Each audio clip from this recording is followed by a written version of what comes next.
Assalamualaikum warahmatullahi wabarakatuh. Perkenalkan, nama saya Seke Dini Hasana dari jurusan Manajemen Dakwah semester 4 kelas C. Di sini saya membuat video tujuannya untuk memenuhi tugas akhir semester dari mata kuliah Manajemen Keuangan Syariah. Nah, dalam pembahasan kali ini saya akan menerangkan tentang akad musyarakah. Untuk itu, kita langsung saja memulai pembahasannya yuk. Nah, saya pertama akan memulai pembahasan akad musyarakah itu sendiri dari pengertiannya. Dari pengertian segi bahasa, musyarakah dapat diistilahkan sebagai al-syirkah atau al-ikhtilat. Nah, di sini artinya itu percampuran atau persekutuan dua orang atau lebih. Nah, sehingga antara masing-masing itu sulit dibedakan atau tidak dapat dipisahkan.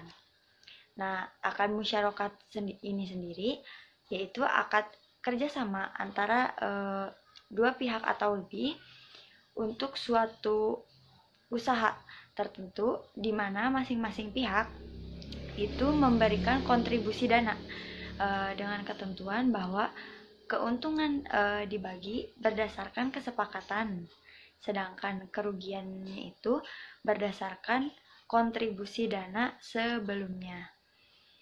Nah, musyarakah itu sendiri yaitu pembiayaan berdasarkan akad kerjasama antara dua pihak atau lebih untuk suatu usaha tertentu, di mana masing-masing pihak memberikan kontribusi dana dengan ketentuan bahwa keuntungan atau resiko yang akan ditanggung itu dirangkul oleh bersama atau dihadapi oleh bersama sesuai dengan kesepakatan akad sebelumnya. Nah, sekarang kita akan memasuki pembahasan dari karakteristik akad musyarakah itu sendiri. Yang pertama yaitu modal musyarakah. Nah, modal musyarakah ini dapat diberikan dalam bentuk uang atau setara dengan uang tersebut, atau sesuatu yang bukan uang tetapi berguna untuk suatu usaha tersebut, termasuk barang tidak berwujud atau aktiva tidak berwujud seperti lisensi dan hak paten yang sesuai dengan syariah Islam. Nah, yang kedua yaitu setiap mitra harus memberikan kontribusi dalam modal ataupun pekerjaan, atau bisa memilih antara modal atau pekerjaan saja. Nah, yang ketiga, keuntungan atau pendapatan dari musyarakah dapat dibagi antara mitra musyarakah satu sama lain, tetapi berdasarkan kesepakatan. Sedangkan kerugian musyarakah dibagi pada mitra-mitra musyarakah itu sendiri secara rata atau proporsional berdasarkan modal yang disetorkan, dan tentu saja berdasarkan juga kesepakatan dari semua mitra musyarakah. Nah, yang keempat, keuntungan dibagi itu menggunakan nisbah atau sistem bagi hasil yang telah disepakati dan menggunakan nilai keuntungan agar dapat memiliki feed yang baik kepada mitra-mitra semuanya.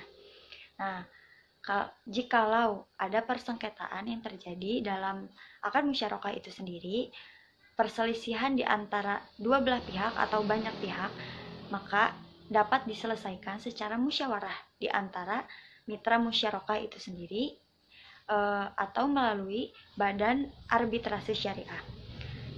Nah, masuk pembahasan dalam jenis musyarakah. Yang pertama itu ada syirkah al-milk. Nah, di sini kepemilikan itu dimiliki oleh bersama dan muncul apabila dua orang atau lebih mendapatkan kepemilikan dari suatu kekayaan atau aset tanpa membuat perjanjian kemitraan yang resmi. Nah, sebagai contoh, warisan hibah atau wasiat. Nah, dapat dibagi, namun para mitra itu memutuskan untuk tetap memilikinya bersama, maka syirkah al-milk tersebut bersifat ikhtiari atau bisa dibilang sukarela. Contoh yang kedua, apabila harta tersebut tidak dapat dibagi dan mereka terpaksa harus memilikinya bersama gitu. Maka syirkah al-milk tersebut bersifat jabari atau tidak sukarela, atau bisa dibilang kapaksa lah gitu ya. Nah, yang kedua itu sifatnya ada syirkah al-uqud, yaitu kontrak. Nah, kontrak sendiri kemitraan yang tercipta di sini itu dibangun dengan kesepakatan antara dua orang atau lebih untuk bekerja sama dalam mencapai suatu tujuan tertentu. Nah, di sini setiap mitra dapat berkontribusi dengan modal atau kerja. Nah, dalam akad ini setiap mitra dapat berkontribusi dengan memberikan atau menanam modal dan kerja serta berbagi keuntungan dan kerugian bersama.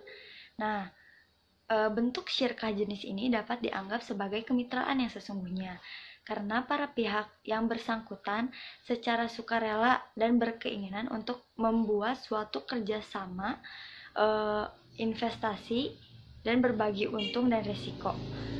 Berbeda dengan syirkah al-milk, dalam kerjasama jenis ini setiap mitra dapat bertindak sebagai wakil dari pihak mitra lainnya.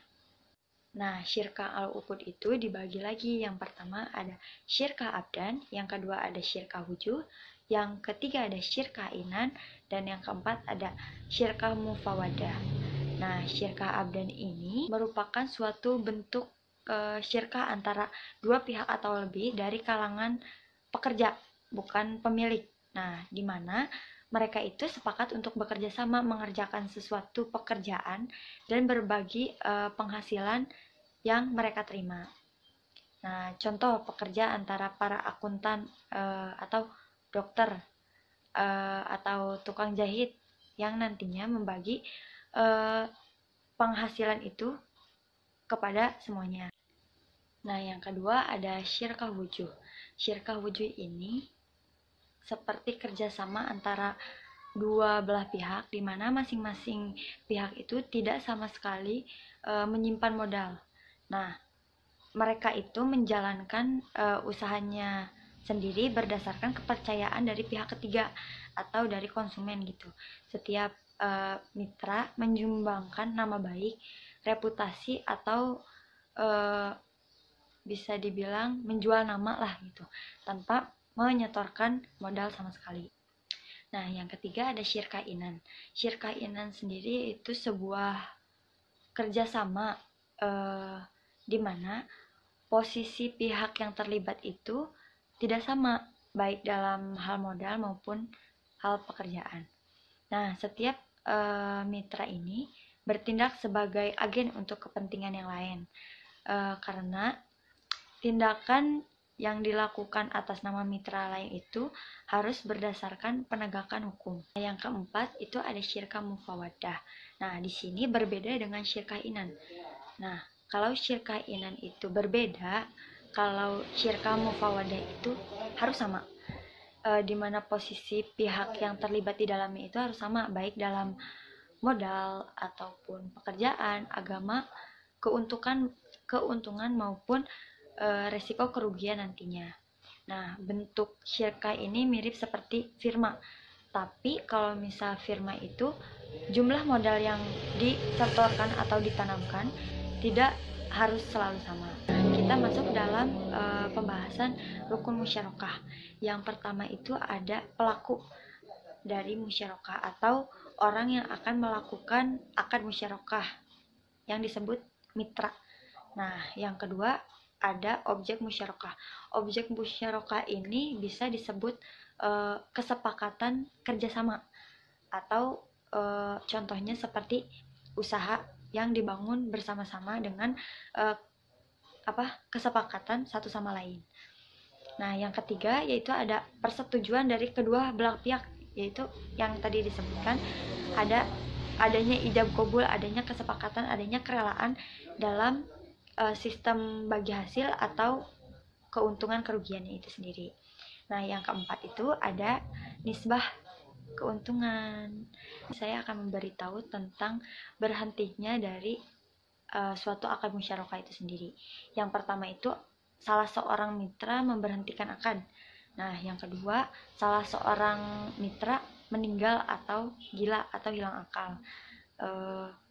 Dalam hal ini, mitra yang meninggal atau mitra yang hilang akal tersebut dapat digantikan oleh seorang ahli warisnya atau walinya, tetapi yang cakap, yang pintar akan hukum dan berakal sehat lah gitu ya. Nah, apabila disetujui oleh semua ahli waris yang lain dan mitra lainnya. Yang ketiga, modal usahanya itu habis atau hilang, itu bisa menjadi kendala akan habisnya atau berakhirnya akad dari musyarakah. Nah, sekian pemaparan dari saya. Semoga menjadi ilmu yang bermanfaat untuk kalian semua. Akhirul kalam, kurang lebihnya mohon dimaafkan. Wassalamualaikum warahmatullahi wabarakatuh.